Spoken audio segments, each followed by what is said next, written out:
Luke 5, to washing their nets in verse number 2. He gets in the boat. And in verse number 4, when he stopped preaching, he said, Simon Peter, launch out into the deep and let down your nets for a catch. And Simon answered and said to him, Master, this is what we do. But just like Jesus did, if you are challenged by your choice, take it up with God. Don't be calling everybody trying to get a second opinion or a third opinion. If God has told you something to do and he's giving you direct instructions, then you don't need nobody else talking in your ear trying to confuse the issue nor influence you to do it your way. And if the truth be known, when we really choose to acknowledge God and he promised to direct our path and he speaks to us, we know when God is talking to us. But the reason we call somebody else is because we don't want to do what God said do. So we're trying to find somebody else that will be in agreement with us. Does this sound right to you? Yes. It's making any sense to you? What you think about it? What you think I ought to do? Well, how do you feel about this? But when your mind is made up to do a thing, you don't call and ask those questions. Praise Jesus. So Simon talks to the master.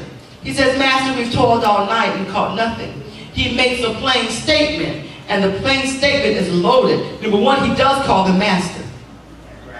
Which suggests, as Jesus called him Father, I have a right relationship with you. So even though what you want me to do is challenging, I know how to submit. Master, I've done this all night long. I am tired. I was getting off work, and now you're trying to send me back to work. From the nets I just washed, it takes 3 hours. I got to put my gear back up, load the boat properly, and do it all over again. Master, it just don't make no sense to me. But here is that word, nevertheless. Plain. Nevertheless. At your word.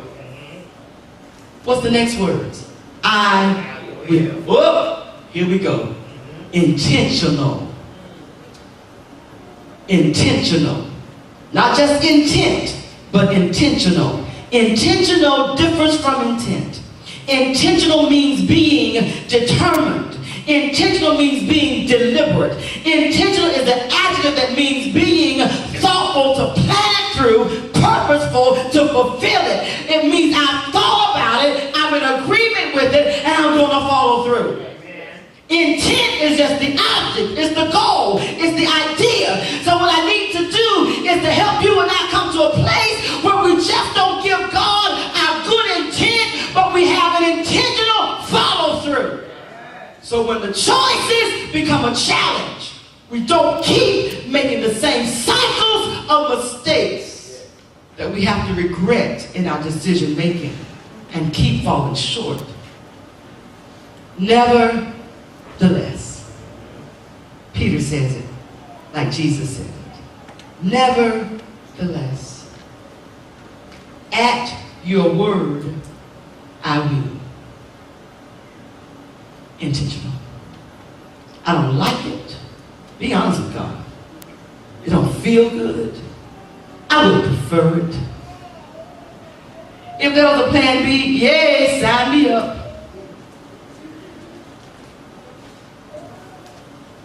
I don't really understand it. Nevertheless, plain. At your word, I will. What are you going to do? Let down the net. And will you read with me so I can bring conclusion to this? Choices that bring changes. Destiny decisions. The art of making wise choices, for you're always more than a conqueror. Look with me at verse number 6. And please read it. And when they had, what? Not said it. Not thought about it. Follow through is the doing of it. Follow through is the doing of it. You have come to a place in your life where God is requiring you to make some decisions. And you keep saying, I'm going to, do. And you keep saying, yeah, I know what he wants me to do. And you keep struggling with, if I do that, then I can't do this. I know God wants me to be a peacemaker. I know God wants me to love my enemies and to forgive. I know God wants me to live a better life. I know God wants me to handle my affairs differently. But,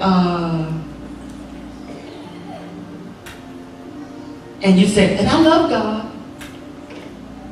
And I serve God. I know the biggie. And God knows my heart. He knows your intent. He sure does.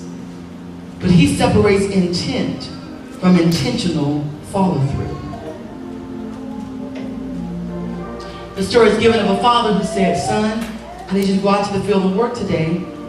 And the one son said, okay, Dad, I'll do it. That was his intent. He never made it to the field. The other son, he said, I need you to go out to the field and work today. And the son said, I don't want to do that, Dad. It's a hot day. Working in the field today? No, I ain't feeling it.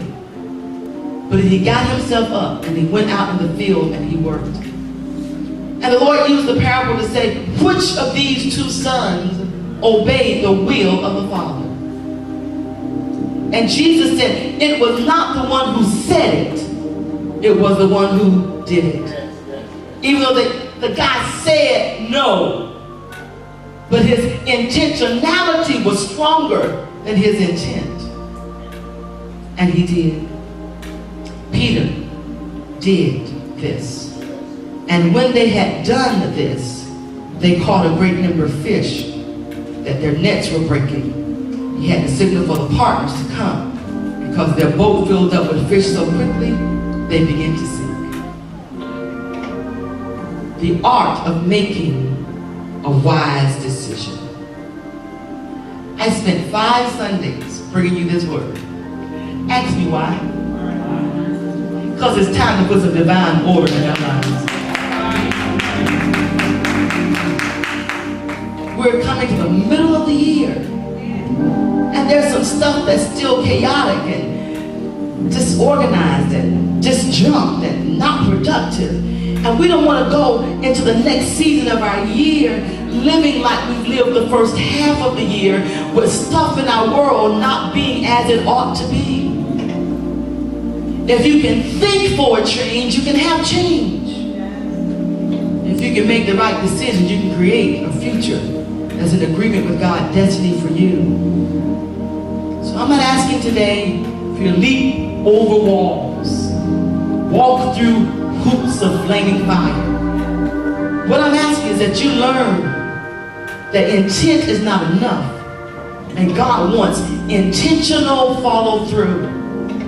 And at the point where you are challenged, here is a remedy for your challenge, so that you can get off what I call the crazy cycle of doing the same thing and looking for a different result, and being frustrated and upset and vexed with life as it is, because you've not learned to think for a change and make choices that will bring change, like Moses, like Esther, like Peter. Make choices that will bring change. Rest on your feet.